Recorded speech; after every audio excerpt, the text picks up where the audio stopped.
Kami bersyukur buat malam hari ini. Kami sambut firman-Mu hanya di dalam nama Tuhan Yesus Kristus. Mari kita semua yang percaya sama-sama katakan amin, haleluya. Silakan duduk Bapak Ibu, shalom.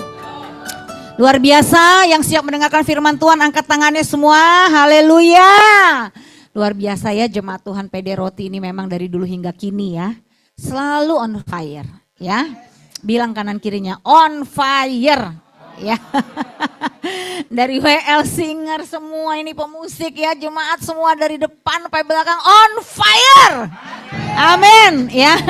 Sampai kesaksiannya juga luar biasa ya.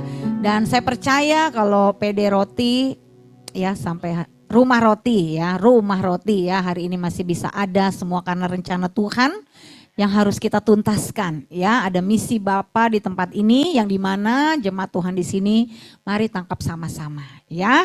Kita menyelesaikan misi Bapa kita untuk memenuhi bumi ini dengan panggilannya. Oke, malam hari ini ya saya Sandy Sujak, saya istri dari Bapak Doni. Kami menikah 23 tahun, dikaruniai 3 putri. Vania umur 22, Vanessa 16, Valerie 13 ya, mau 14. Jadi puji Tuhan dikaruniai 3 putri, kami melayani jemaat Tuhan yang ada di Cirende, Lebak Bulus, namanya Victory Church Indonesia ya, puji Tuhan.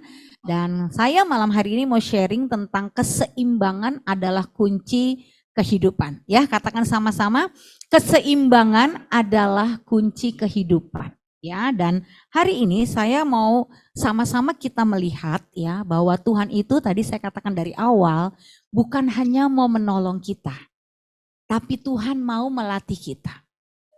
Amin. Ya, kalau hanya sekedar ditolong, kita tidak bisa berubah. Ya, makanya kita harus dilatih, bukan hanya ditolong. Ya, bagi Bapak Ibu yang sudah punya anak, kalau Bapak Ibu hanya menolong terus anak Bapak Ibu, tidak pernah melatih, tidak pernah mendidik, bagaimana nasib anak Bapak Ibu? Ayo, dia tidak akan bisa bertumbuh menjadi dewasa, betul ya? Makanya kalau kita mendidik anak, kita bukan hanya sekedar menolong anak kita, tapi kita harus melatih, mendidik dia. Ya, kalau tadi saya lihat ada anjing di sini banyak ya. Saya lihat pelatihan anjing luar biasa saudara ya. Hari-hari ini makin banyak pencinta anjing ya. Bahkan banyak orang memperlakukan anjing seperti manusia ya, khususnya kalau di Amerika karena 2 adik saya di sana. Ya, bagaimana mereka dilatih? Binatang aja dilatih. Bisa benar-benar teachable dan punya ketaatan obedience yang luar biasa. Amin. Itu binatang ya, apalagi kita manusia. Kita ciptaan Tuhan, kita berharga dan mulia di mata Tuhan. Amin. Oleh sebab itu, persekutuan, gereja, umat Tuhan harus siapkan diri mau dilatih. Jangan mentalnya hanya mau ditolong. Nanti orang-orang Kristen yang mentalnya hanya ingin ditolong pasti murtad. Pasti mundur.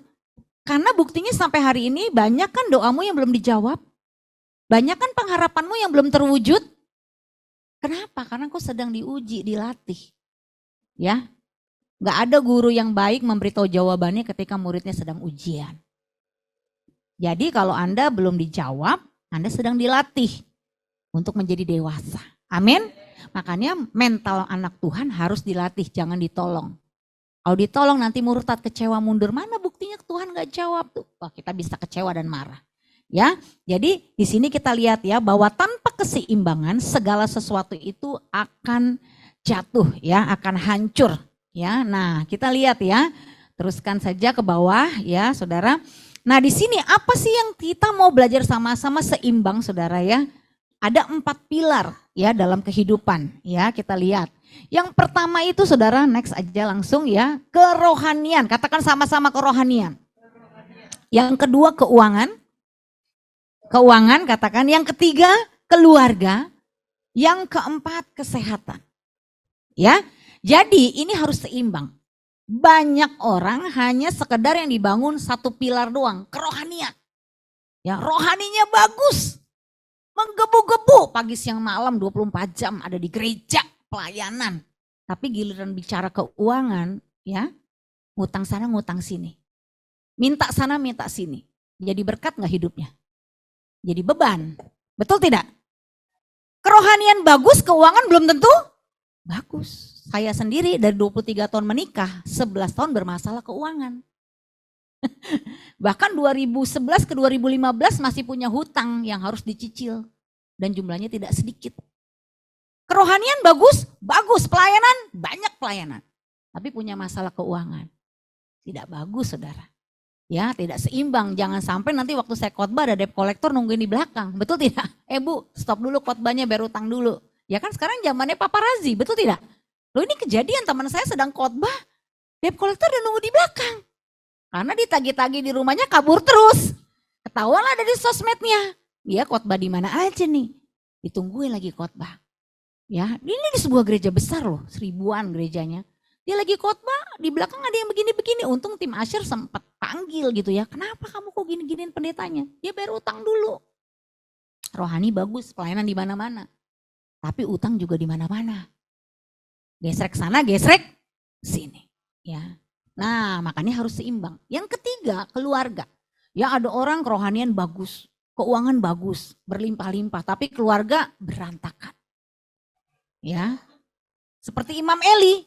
Imam Eli luar biasa dipakai Tuhan, tapi anaknya hancur. Betul tidak? Ya enggak seimbang juga, rohani bagus, dipakai Tuhan luar biasa, keuangan diberkati tapi keluarga hancur.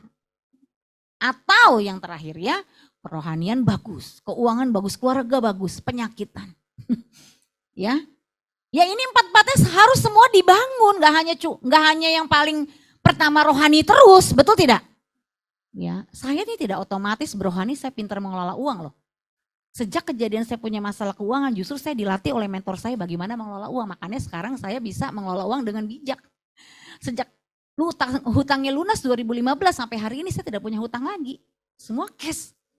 Makanya pandemi juga gak bermasalah juga ya. Saya belajar bersama keluarga mencukupkan diri. Ada-ada, enggak usah ngada-ngada. Ya, dan gak usah kebanyakan gaya. Biaya hidup murah, gaya hidup mahal. Ya saya biasa aja. Bahkan saya pernah 11 tahun naik mobil APV gak ganti-ganti. Ya saya melayani pernah satu waktu di MNC Group. Mobil saya parkir sebelah sama mobil Pak Haritanu ya kan. Sekretarisnya turun ngomong gini mas saya, Bu Sandy. Kalau udah pendeta seperti Bu Sandy itu minimum Innova lah mobilnya Bu. Di saat itu ya dia ngomong begitu. Saya bilang emang kenapa? Saya pakai APV kan saya gak ngutang. Betul tidak? Tapi lucu loh, ada orang sampai seperti itunya loh. Ya. Sampai segitunya harus brand tertentu yang menjadi standar hidup. Akhirnya maksain diri kan. Wah kalau waktu itu saya kepancing, iya bener juga ya, kenapa gue kagak nyicil aja tuh Innova, ya kan tuh jual APP, ya kan. Nyicil, DP-in, cicil. Wah waktu saya misalkan panas nih hati, ngikutin mau dia. Saya kepancing, saya jual APV, saya DP, saya cicil. Terus pandemi. Cicilan jalan tuh, misalkan 6 juta gitu sebulan ya kan. Waduh, keder saudara. Puji Tuhan, saya bilang sama harga diri saya kagak di mobil, kagak di rumah, kagak di harta. Orang mau ngomong apa sebodoh teing. Yang penting saya tidak menyusahkan orang, betul nggak? Ya kan? Ya itu sebuah prinsip. Ya, jadi kita kalau misalkan nggak bangun hidup kita di 4 pilar ini, nanti Bapak Ibu ya, mengakhiri hidup Bapak Ibu dengan penyesalan. Ya, wah banyak orang konglomerat matinya nyesel, bener nggak? Kenapa gue nggak bangun keluarga gue? Ya kan? Loh, saya nih banyak dampingi hamba-hamba Tuhan meninggal loh. Anda tahu nggak usah jemaat aja, hamba Tuhan aja di ending hidupnya banyak yang nyesel loh. Dia WA sana, WA sini minta maaf, ngomong begini, ngomong ke istri, ngomong ke anak, ngomong ke mertua. Loh kok endingnya begitu hamba Tuhan? Karena 4 pilarnya gak dibangun. Lu cuma cakep di panggung doang. Lah kalau kita cuma cakep di panggung doang, di mimbar doang, begitu turun orang rumah kita, bohong, bohong, bohong. Ngapain? Lah si Sandy Sujak ini aslinya bukan lagi khotbah, bener gak? Waktu saya pulang bagaimana saya terhadap suami dan anak saya? Bagaimana saya mengembalakan jemaat yang dipercayakan? Kalau saya cakepnya di mimbar doang ya omong kosong dong. Makanya sekarang hidup itu lebih dituntut hari-harinya saudara, bukan hanya pas ibadahnya. Lah hidup saudara aslinya bukan 2 jam duduk di sini atau 3 jam di sini. Begitu doa berkat amin, itulah Anda aslinya. Bagaimana Anda membangun 4 pilar ini? Jangan cuma cakep bahasa roh doang, lu utang di mana-mana kagak bayar. Nama Tuhan dipermalukan, ya kan? Atau pagi siang malam pelayanan tapi lu hidup minta sana minta sini gitu loh. Ya kan? Nah itu kan gak bagus. Atau khotbah jago, ngomong sama istri kebun binatang, ada gak? Banyak. Saya ini mentor keluarga saudara ya. Mungkin suaminya gak tahu, istrinya mengeluh. Mungkin istrinya gak tahu, tapi suaminya ngomong ke, aduh Pak kalau istri saya mah hebat, emang pendoa syafaat, pokoknya bangsa-bangsa komplit didoain. Tuh di kamar peta dunia, bukan hanya 1, 3 Pak. Tapi kalau saya ngomong celocos, kagak pernah tunduk sama suami. Nah, saya bukan kagak mau ke gereja Pak, buat apa saya aktif-aktif? Istri saya aja yang aktif begitu. Ya kan? Lah, terus istrinya ngomong juga. Ya kan, aduh Pak, suami saya emang pinter pelayanan. Tapi tangan jalan terus ngegampar saya. Nah, lah kan kita kan jadi kalau kayak gitu gimana saudara? Ya, atau anaknya bilang, tante, apa mama di gereja emang aktif, tapi di rumah kalau berantem ngomongnya monyet, babi, anjing. Lu ini hari-hari lu saudara ya. Makanya 4 pilarnya harus dibangun. Ayo angkat tangan kanan tinggi-tinggi yuk, semua angkat tangan. Yuk bilang sama diri sendiri, sadar, sadar. Harus bangun 4 pilar, jangan jago di bahasa roh doang. Bahasa roh lu jago. Di rumah ngomongnya kebun binatang, syok orang tahu nggak saudara? Syok, kok begini aslinya ya? Wah, dia bisa murtad nanti. Nah makanya banyak ya orang-orang di luar sana nggak mau percaya Yesus, bukan nggak mau percaya Yesusnya, serem melihat orang Kristen. Serem, horor, kayak Dracula ya. Ya kita nggak mau seperti itu. Ini semua termasuk buat diri saya sendiri ya. Kita tidak berbicara tentang seseorang, tapi kita membangun hidup kita di atas 4 pilar ini supaya hidup kita tidak horor. Itu loh poinnya ya, supaya hidup kita tuh bener-bener ketuhanan, bukan kesetanan. Jangan kita hanya ketuhanan pas ibadah doang, ntar pas udah lepas kesetanan. Loh kita harus berani loh mempertanggungjawabkan hidup kita.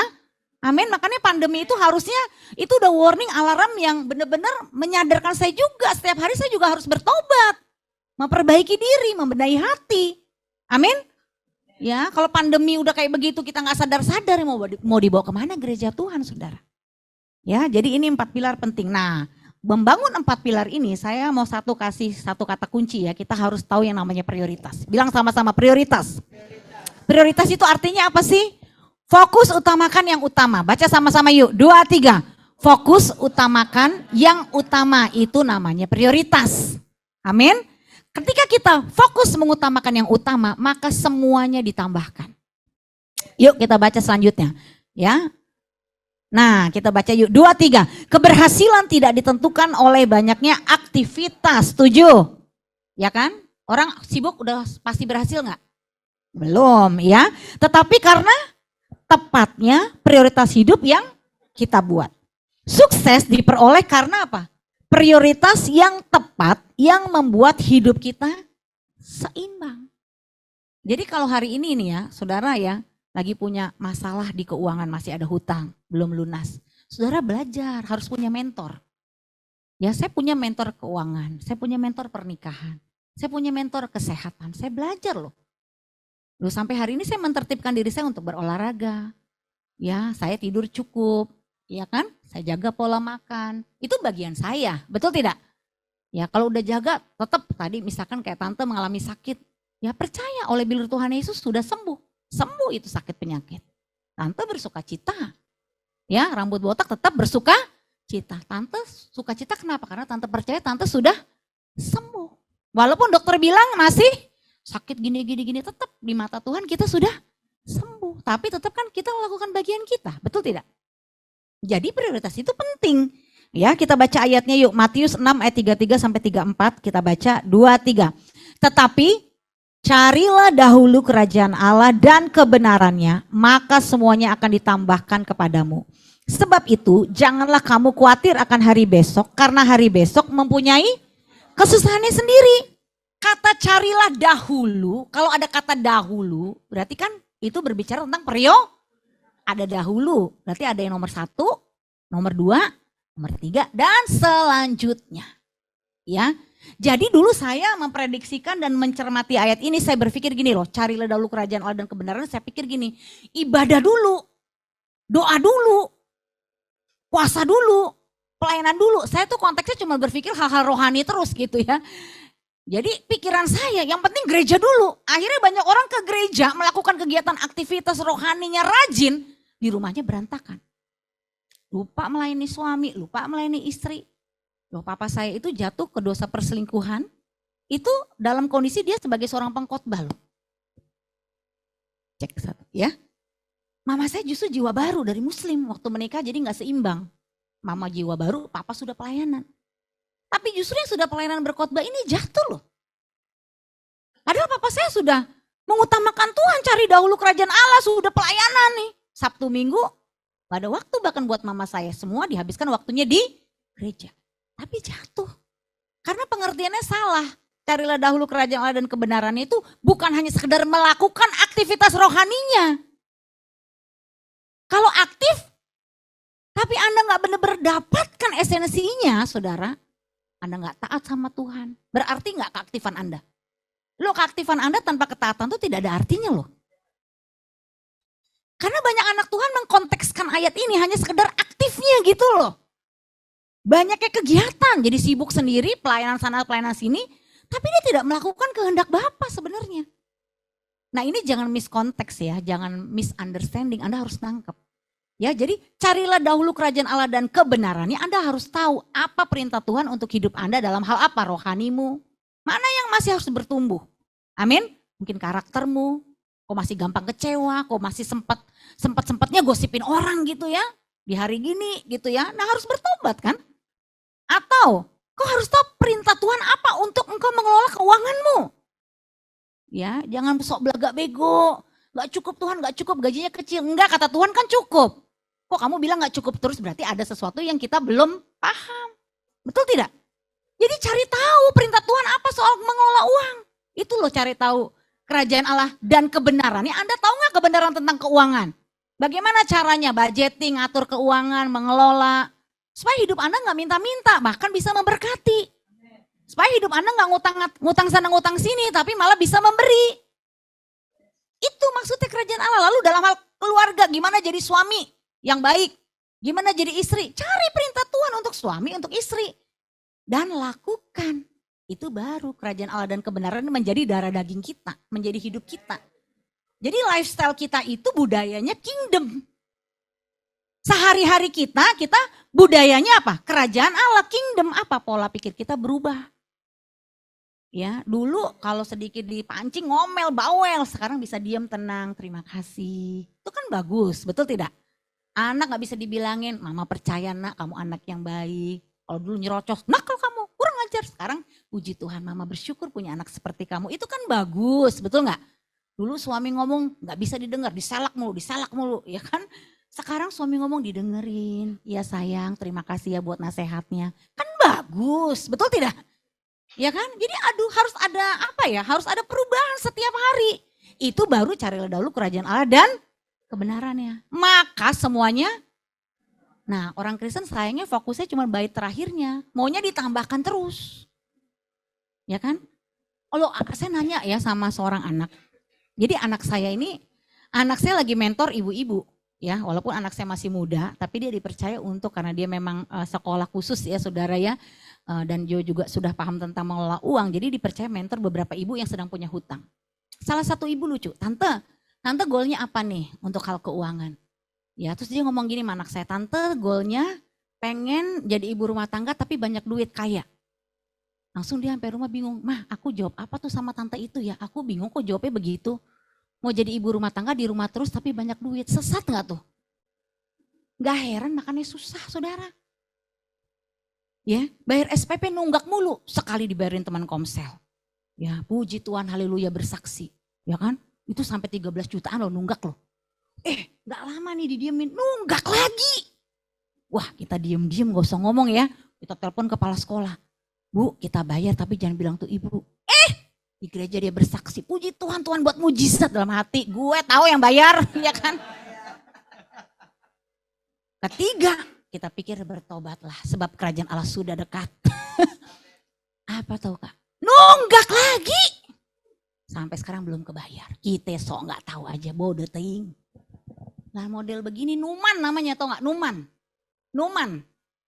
Ya, mujizat tuh nggak setiap saat loh. Kalau kita mentok dapat mujizat, puji Tuhan, tapi warning, kita jangan ulangin lagi. Mujizat tuh ada pelajaran di Alkitab setelah manusia jatuh dalam dosa. Sebelum manusia jatuh dalam dosa kagak ada mujizat. Emang kita udah hidup di bumi seperti di sorga, Taman Eden, betul tidak?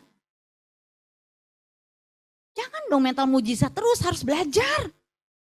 Amin.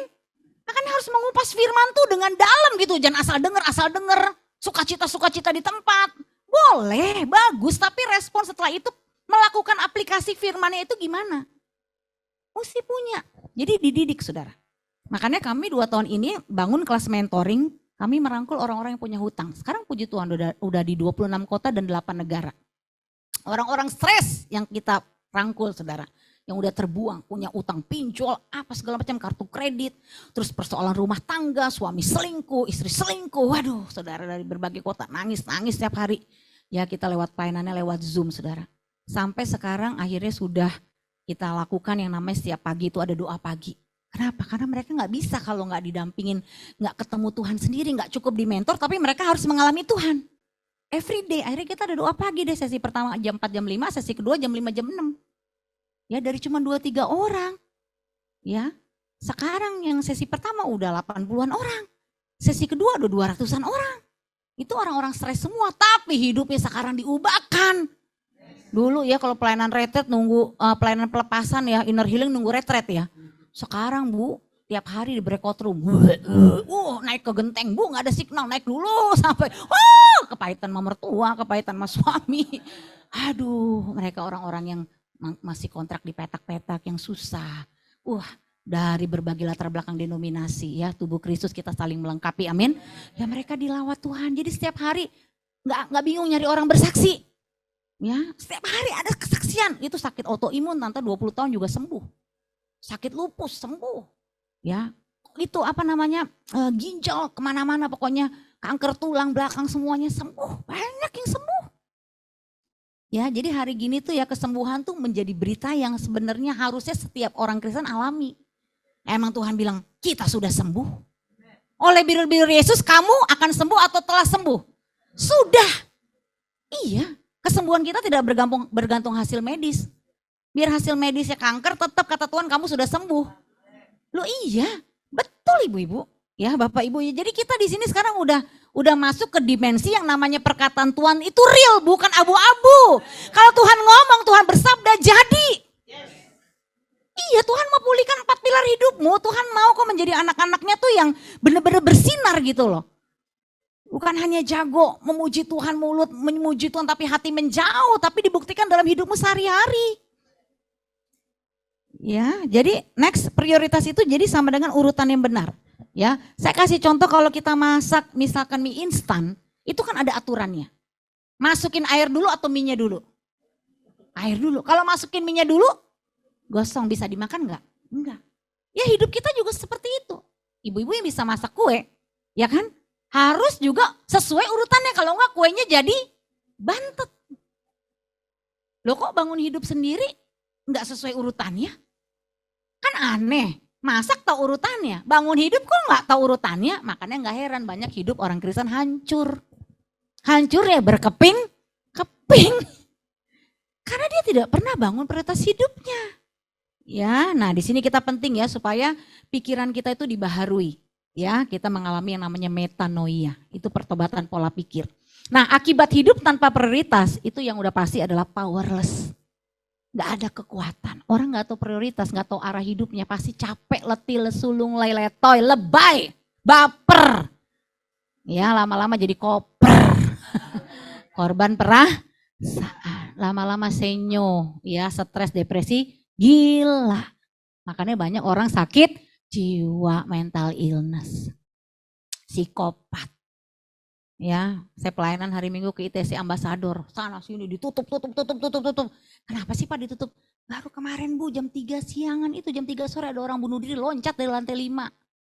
Ya, anak saya nomor 3, Mami, coba dia ketemu Mami ya sebelum bunuh diri ya, pasti dia gak jadi bunuh diri. Iya, kok kamu bisa punya pikiran gitu? Iya, Mami kan dulu juga mau bunuh diri ya 3 kali. Tuhan luputkan saya 3 kali mau bunuh diri saudara. Di masa dulu saya stres ya, karena gak bangun prioritas pasti hancur saudara. Ya, jadi kita harus tahu ya, selain powerless apa useless? Ya kan orang bilang gue gak berguna hidup, ngapain gue hidup. Pengennya minum baygon rasa jeruk aja ya kan. Ya kayak jemaat tempat saya udah berdiri di kereta api, utangnya 65 pinjol. Sedangkan dia sebagai kepala sekolah. Malu kan sebagai pendidik punya utang 65 pinjol. Itu utang satu pinjol aja udah stres. Ya bukan stres lagi, stres. Ini 65 pinjol sampai dia harus mengundurkan diri dari jabatannya saudara. Ya, Anda bisa saksikan di YouTube-nya Christina Ratnaningsih. Itu salah satu the best principal kepala sekolah di Tirta Marta, penabur Pondok Indah. Itu jemaat di tempat kami. Tapi hari ini dipulihkan, dia jadi pemimpin untuk pelayanan mentoring keuangan. Ya, tepuk tangan buat Tuhan, jangan tanggung-tanggung. Jadi tidak ada kata terlambat saudara. Amin. Fokus bangun pilar hidupmu, nanti Tuhan bekerja luar biasa. Ketika saya fokus ya bangun prioritas hidup ya. Ya pandemi ini kan jadi lebih terfokus gitu ya. Akhirnya apa? Saya lakukan sebenarnya ya sepertinya segini doang gitu ya. Tapi hasilnya bisa segini. Dulu ya saya lakukan segini. Tapi gak ada hasil. Orang ngelakuin prioritas itu bisa begitu loh nanti dampaknya.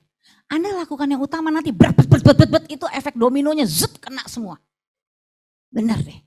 Percaya saya ngalamin 3 tahun ini benar-benar perombakan dalam pola pelayanan itu luar biasa. Ya setiap hari selalu ada jiwa-jiwa baru itu benar. Sampai tuh ya semua pekerja bilang, aduh Kak ini siapa jadi leader lagi nih Kak, udah ada yang mau di grupnya nih di mentor. Ya itu baru tepat, ladang sudah menguning, pekerja sedikit. Kalau dulu ladang gak nguning-nguning, pekerja nganggur saya bilang.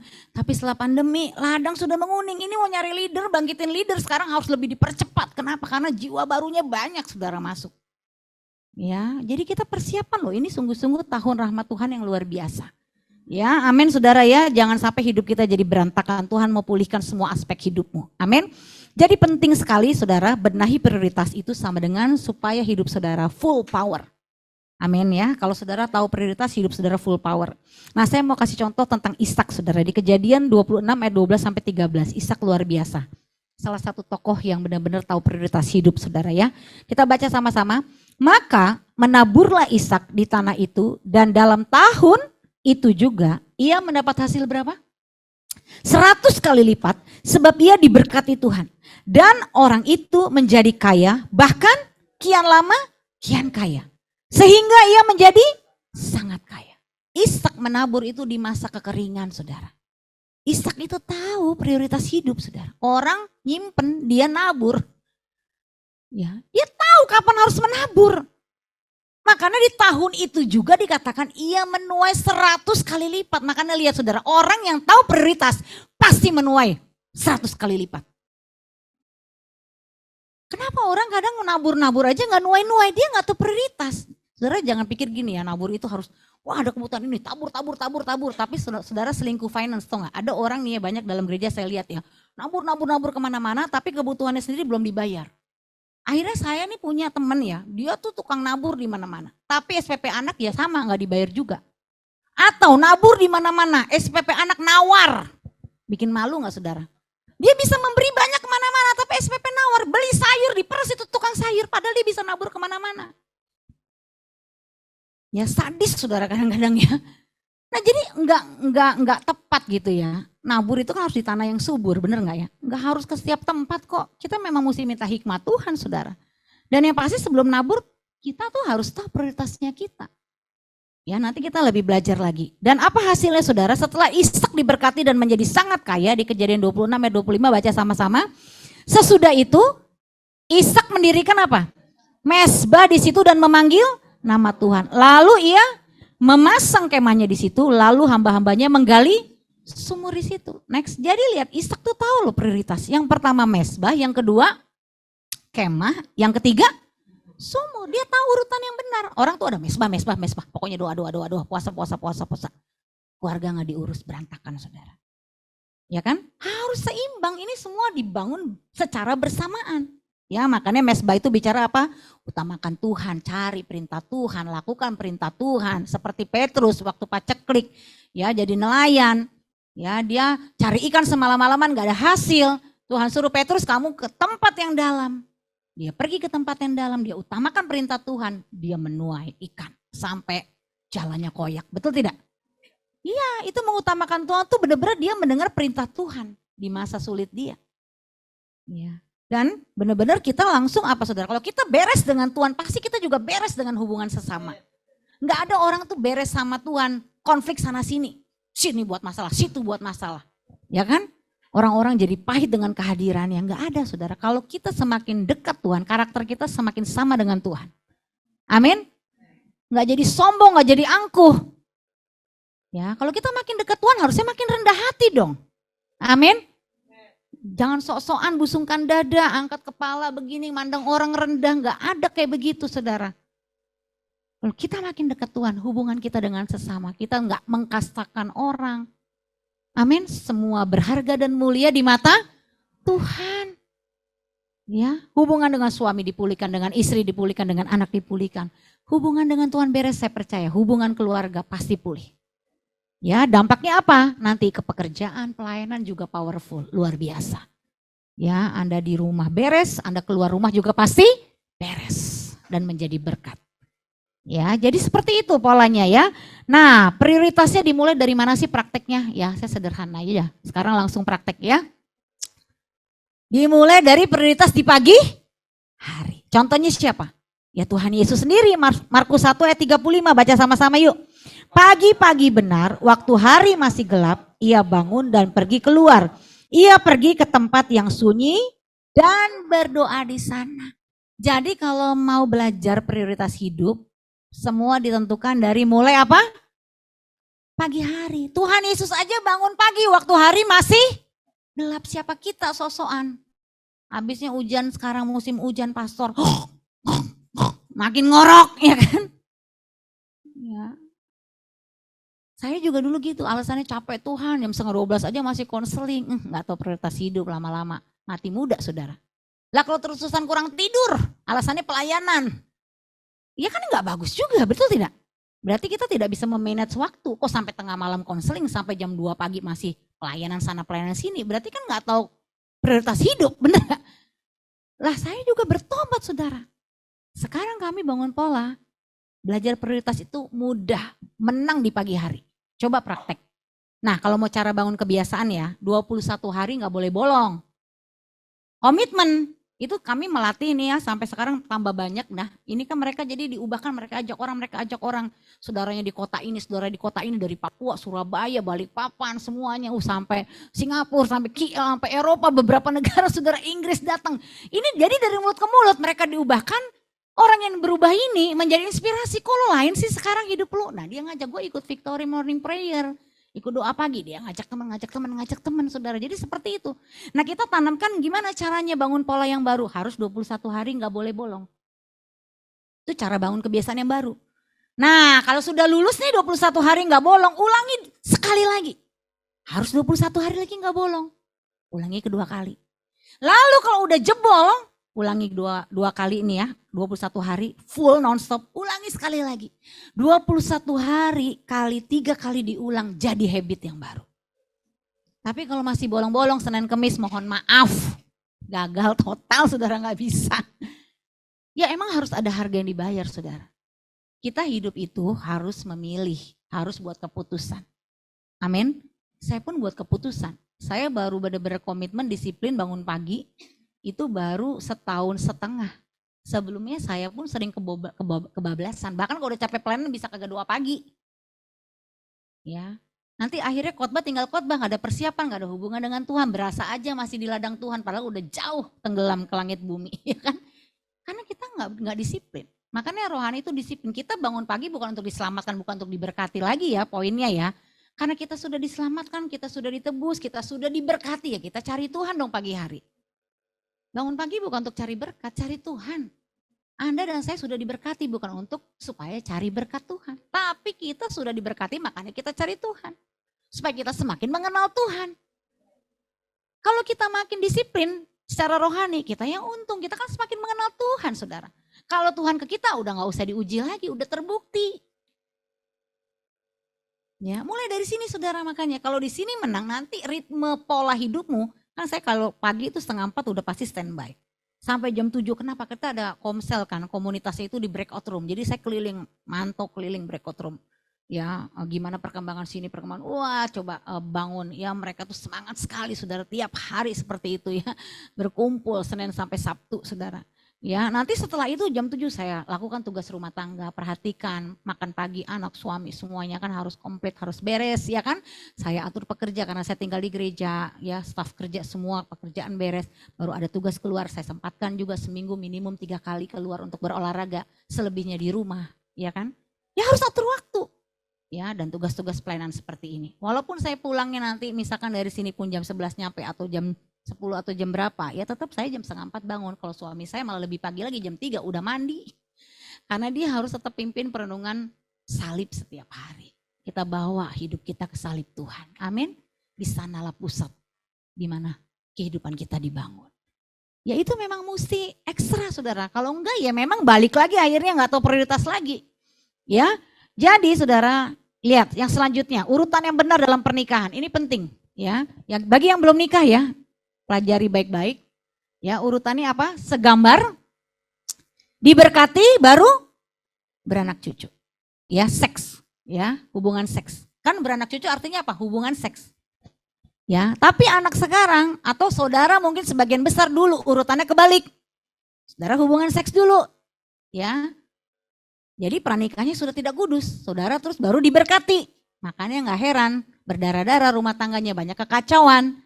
Karena dari pernikahannya sudah gak benar. Nah pernikah yang gak beres itu akhirnya apa saudara membawa banyak konflik di pernikahan. Kenapa? Karena memang urutannya gak benar. Makanya orang tua harus didik anak urutannya harus benar. Segambar tuh apa? Dia bertumbuh dulu rohaninya menjadi dewasa. Jiwanya dipulihkan dulu. Kalau masih ada kepahitan sama papanya, sama mamanya seperti saya dulu ya luka masa lalu. Beres dulu. Jangan akhirnya luka masa lalu dibawa di dalam pernikahan kita, keluarga kita. Ya trauma lagi saudara akhirnya. Menikah mau bahagia malah sedih terus meratapi. Ya setiap hari berduka. Kenapa? Karena memang urutannya gak benar. Jadi Bapak Ibu kalau dulu Anda sebelum menikah pranikahnya sudah tidak kudus nanti pulang saling minta maaf. Loh kok begitu pastor itu kan udah masa lalu kita kan sekarang udah menikah 20 tahun, 30 tahun, 40 tahun. Tetap kalau yang namanya pranikah itu sudah hubungan seks itu tetap dosa. Dan dosa itu harus diakui. Amin. Saling minta maaf, rekonsiliasi. Ya, saya membimbing orang menikah 45 tahun mau cerai. Udah punya cucu mau cerai. Kenapa om, tante? Enggak, saya mau bahagia, saya nih lebih baik saya tinggal masing-masing. Ya, saya kalau udah ada konflik suami istri pasti saya tanya, dulu pernikahnya om sama tante bagaimana? Maksud Sandy udah hubungan seks atau belum om sama tante dulu? Tantenya nangis, kayak udah hamil Sandy. Ya, akhirnya lagi ngobrol-ngobrol dia cerita. Saya kepahitan dulu sama papa saya, kenapa tante kamu kepahitan tan? Saya bilang begitu. Dia bilang, papanya itu tukang melecehkan dia. Yang paling dia bikin sakit hati waktu dia mengandung anak kedua, papanya tetap mau lecehkan dia. Papanya nidurin dia intinya gitu. Papa kandung loh ya. Tapi dia gak mau karena dia sudah hamil besar. Terus yang paling bikin dia dendam papanya ngomong gini. Kamu nih gak kayak kakak kamu. Waduh. Pantesan kakaknya sampai tua bongkok saudara tulang yang menikah-nikah. Pahit saudara sama papanya. Suaminya di sebelahnya gini. Mama kok gak cerita sama papa? Dia kagak tahu masa lalu istrinya. Udah 45 tahun nikah. Akhirnya suaminya juga nangis. Mama tahu gak sampai sekarang papa gak tahu keluar dari lubang yang mana. Dia gak tahu siapa ibunya itu siapa. Banyak rumah tangga tuh gak saling tahu loh. Akhirnya apa? Baru kebongkar semua. Puji Tuhan akhirnya dipulihkan, saling minta ampun. Gak jadi cerai saudara. Sampai meninggalnya pun kami dampingin. Suami istri ini sekarang sudah meninggal dua-duanya. Ya puji Tuhan mereka dipulihkan, anaknya juga dipulihkan. Coba kalau sebelum meninggal gak dipulihkan bagaimana? Bukan rest in peace. Ya jadi gak semua orang Kristen matinya rest in peace loh saudara. Bisa mati dalam stres bisa loh. Cuman dia simpen aja, dia malu ngomong, mungkin gak ada orang satupun yang tahu. Karena dia simpen, dia jaim, jaga image, dia takut ada yang tahu. Jadi matinya gak tenang sebenarnya saudara. Saya berdoa di PD Rumah Roti ini. Semua kita nanti mengakhiri hidup kita dengan ketenangan. Amin. Dengan damai. Ya, jadi perbaiki urutannya, tidak ada kata terlambat. Kalau dulu salah, perbaiki. Ya. Lalu prioritas keluarga, nomor 1, hubungan suami istri. Baru yang kedua anak. Jangan anak jadi pusat. Apalagi suami istri berantem karena anak. Cilaka 12 saudara. Ya, ini poinnya. Suami istri itu harus dibangun. Jadi jangan alasan karena anak suami istri malah gak punya waktu berdua. Malah si ibu tidur sama anak, lakinya tidur ruang tamu. Kan kebangetan kalau kayak gitu. Ya anak harus diatur, harus diajar, harus dididik. Justru dengan kehadiran anak harusnya hubungan suami istri semakin menyatu. Jangan dengan kehadiran anak malah jadi tambah sering berantem. Ya, ada loh suami istri begitu punya anak, itu sampai lempar-lemparan pampers, mending pampers bersih, pampers yang isi kotoran dilempar ke muka suaminya. Saya sampai sedih sekali saudara, warga muda, saking stres saudara. Tinggal sama mertua, ribut lah. Gak bisa kuasai diri, dilempar tuh suaminya sama pampers isi kotoran saudara. Ya puji Tuhan hari ini dia mau dimentor, dimuridkan, rumah tangganya dipulihkan. Ya tapi dengan kehadiran anak seringkali gitu ya, suami istri jadi fokusnya ke anak. Ingat loh, fokus tetap harus ke Tuhan. Anak itu welcomer. Kalau Anda sungguh-sungguh bangun hubungan pernikahanmu, suami istri itu bagus, pasti anakmu bagus. Tapi kalau hubunganmu tidak sehati, kacau, pasti anakmu hancur. Dan jangan sampai anak memanipulasimu. Dia jadi memecah belah kita. Anak itu kalau nggak dididik bisa memecah belah hubungan suami istri loh. Si papa jadi curigaan, si mama jadi curigaan. Nanti si anak bisa loh manipulasi. Kalau begini ngomongnya ke papanya, kalau begini ngomongnya ke mamanya. Wah nanti papa mama saling berprediksi, ya berasumsi buruk. Gara-gara anak malah berantem saudara. Saling curiga satu dengan yang lain. Hati-hati. Saya juga pendeta nggak otomatis anak saya baik saudara. Saya kalau nggak didik anak dengan benar, anak saya juga bisa semaput, rusak. Banyak anak pendeta rusak. Jadi ini masalah prioritas. Makanya biar punya anak tetap harus punya komunikasi suami istri yang baik. Harus tetap ada briefing, diarahkan, dilatih, dididik anaknya. Amin. Ya, ini penting saudara. Selanjutnya, prioritas keuangan. Ada dua. Yang pertama, jika tidak ada hutang. Ya, ini yang saya yakini. Kalau saudara punya prinsip berbeda, saya tidak mendoktrin ya. Kembali lagi kepada iman saudara. Kalau saya percaya, yang pertama saya tetap harus bayar persepuluhan. Ya kan? Yang kedua, menabung. Belajar menabung bukan jumlah. 1.000 sehari pun tetap disiplinnya kita belajar. Amin. Ya, ini harus dilatih. Kalau mama papanya nggak pernah melakukan, anaknya juga nggak akan ngelakuin. Anak saya dari kecil dapat berkat ya persepuluhan. Kenapa? Karena papi maminya ya begitu. Tinggal ngikutin jejak kita. Dia nabung-nabung. Anak saya tuh ya sampai sekarang beli apapun nggak pernah kita kasih cash loh. Dia beli dari uang tabungannya. Saya pun ada duit bersama suami, nggak biasain kalau beli langsung main beli-beli. Dia juga diajar. Makanya anak saya biar nih 3-3 masih sekolah, udah pinter ngasilin duit. Lulus kuliah udah kerja work from home. Yang kedua dance, dia ngelatih dance dapat duit. Baru dari kelas 3 SMP kemarin dapat duit. Punya murid 4 aja 250.000, 4 udah berapa? 1 juta, lumayan. Anak saya nomor 3, bisa coba kalau sekali-sekali pesan kue. Itu kue wedding 2 tingkat, 3 tingkat udah bisa dia buat. Kemarin saya ke Amerika itu kan pas Delta, ketahan 2,5 bulan saudara di sana. Anak saya yang ketiga dagang, donat didagangin $1,5, laris saudara. Pulang bawa $1.000 lebih. Lah anak-anak saya 3 tuh banyak tabungan. Ibaratnya kalau saya mau karyakan sekarang nih biar dia dapat duit sendiri bisa. Cuma saya kadang mikir mereka masih ada tugas sekolah kan. Kecuali kakaknya nomor 1 memang lagi proses juga, dia lulus, dia kerja, dia sekarang ambil lagi S2. S2 juga pinter, dapat di Biola, Los Angeles itu kalau bayar bisa sekali semester tuh $6.000-an. Cari sponsor sana sini nyari sendiri sponsor. Akhirnya kemarin saya cuma bayar admin $250. Bisa sekolah di Biola, Los Angeles. Kenapa? Karena dia memang biasa terbiasa untuk mandiri gitu loh. Coba cari peluangnya. Kalau bayar kan mahal banget saudara, padahal sekolah online. Ntar kalau wisuda baru ke sana gitu loh ya. Jadi saudara, anak kita tuh bisa dilatih. Lu anak saya tuh yang kecil kan baru dari 11 tahun udah pintar dagang. Mau bikin apa? Cinnamon, ya itu Japanese cream cake gitu ya, gitu-gitu segala macem. Enak saudara, saya juga bingung. Udah itu pede lagi. Teman saya pesen ya, 3 loyang, berapa loyang. Kamu sanggup gak? Kalau enggak mami batalin nanti kita malu. Mami kenapa gak berani? Oh dia pede loh, dia berani jual. Ya, malah dia jual harganya tinggi ya. Dia nawarin ke saya 225. Ini ada di Tokopedia cuma 150.000 Japanese cheesecake, Valerie, gue bilang gitu. Terus dia ngomong apa? Mami bahannya beda aku sama dia. Dia bisa jawab begitu loh. Dia gurunya apa? Mentornya orang Kanada, orang Jepang, orang Korea. Pakai bahannya mahal-mahal saudara. Sebenarnya jual segitu juga rugi sih. Tapi saking ngelatih mental dia. Oh dia persiapan saudara. Ya sebenarnya bisa, orang tuh nggak nunggu nanti lulus kuliah baru bisa ngasilin duit. Anak-anak saudara dari kecil bisa produktif loh. Karena mereka punya. Tapi kalau kitanya nggak, dia mau belajar. Ya makanya nabung, dia dari nabung dia udah bisa mikir. Nanti aku bisa beli ini nih, nanti aku putar ke sini. Dia bisa. Ya kalau misalkan cashnya kosong mulu, anak saya udah punya reksadana, udah punya investasi saudara. Ya bahkan nomor 1, nomor 2, nomor 3 udah planning mau nyicil DP rumah. Ya kan? Jadi kan lebih ada kemajuan dari kitanya nih orang tua gitu kan. Kalau kita mikirin ntar kalau udah nikah, kalau dia dari kecil udah terbiasa berpikir.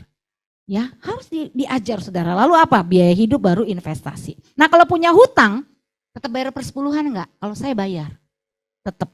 Malah saya dulu punya hutang, bayar persepuluhan di depan. Nanti sesi khusus keuangan ya. Bukannya saya mendoktrin, itu saya. Jadi iman seseorang itu nggak bisa disamakan. Jadi jangan jadikan pengalaman orang waktu berkhotbah untuk Anda ikuti. Yang penting Anda tangkap prinsipnya, esensinya. Ya karena setiap orang itu berbeda. Yang penting apa yang Tuhan suruh Anda lakukan. Amin ya. Jadi ini bukan supaya saudara tuh mengikuti saya. Ini yang saya lakukan. Dan sebenarnya ini juga ada prinsipnya di Alkitab, kalau mau dikupas ayat per ayat tuh ada. Ya jadi kalau Anda punya hutang, ya Anda tetap menabung. Ya tadi saya bilang menabung tuh bukan masalah jumlah. Kalau utang kartu kredit pinjol, Anda harus nanti ketemu saya arahkan deh Bu Kristina. Jangan dibayar terus bulanannya, kalau Anda nggak bisa langsung full payment, Anda makin tinggi bunganya.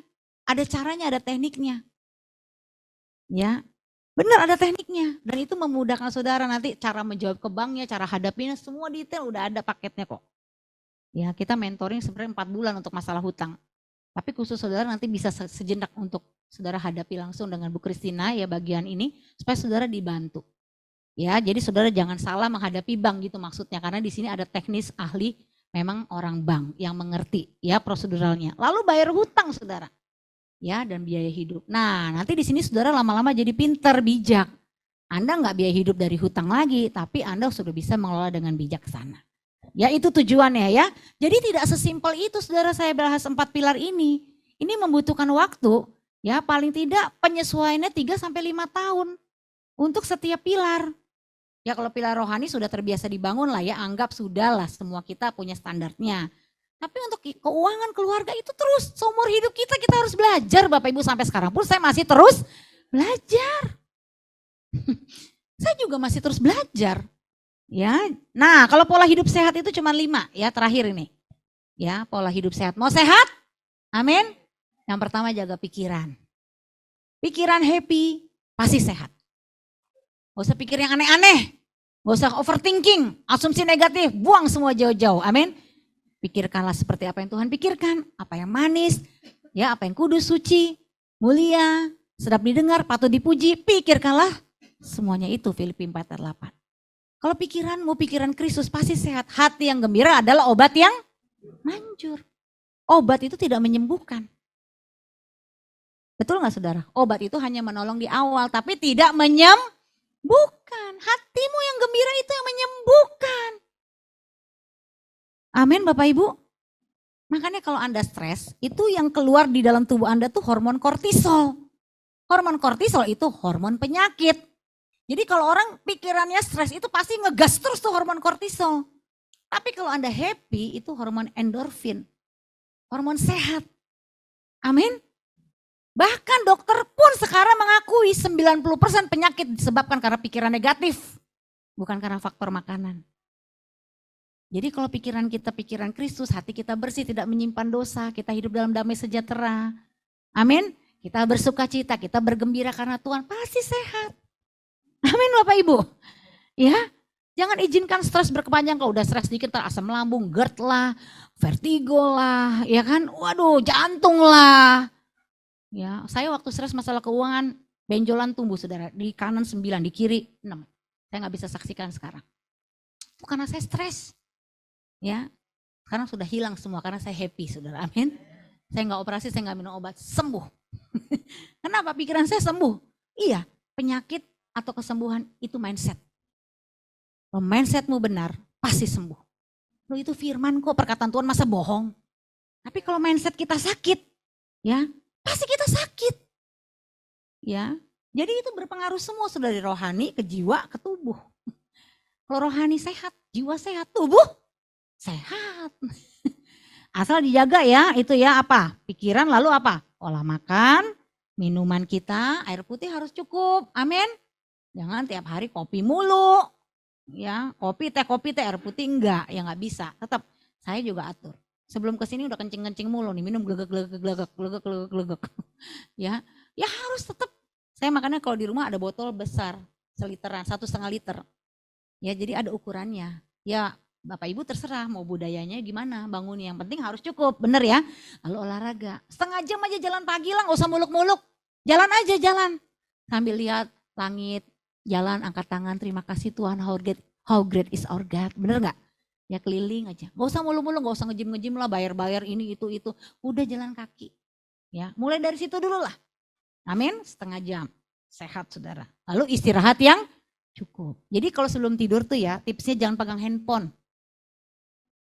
Ya saya tuh kalau misalkan jawab-jawab WA sebelum tidur, pasti tidurnya nggak pules, keganggu. Ya itu secara mata juga nggak baik ya, lihat silauan handphone sebelum tidur. Pastikan setengah jam sebelum tidur udah taruh semua, tenang, dengar lagu penyembahan sampai ke bawah tidur, saudara bersyukur. Ya seperti itu saudara, itu juga semua harus ada tipsnya ya, diatur supaya Anda maksimal. Ya kesimpulannya, dalam kita belajar prioritas, baca sama-sama yuk. Lakukan hal yang paling utama dan hal itu akan menggerakkan semuanya. Keseimbangan adalah kunci kehidupan. Ya, mari kita bangkit berdiri, kita bangun saudara. Kita bersyukur buat malam hari ini.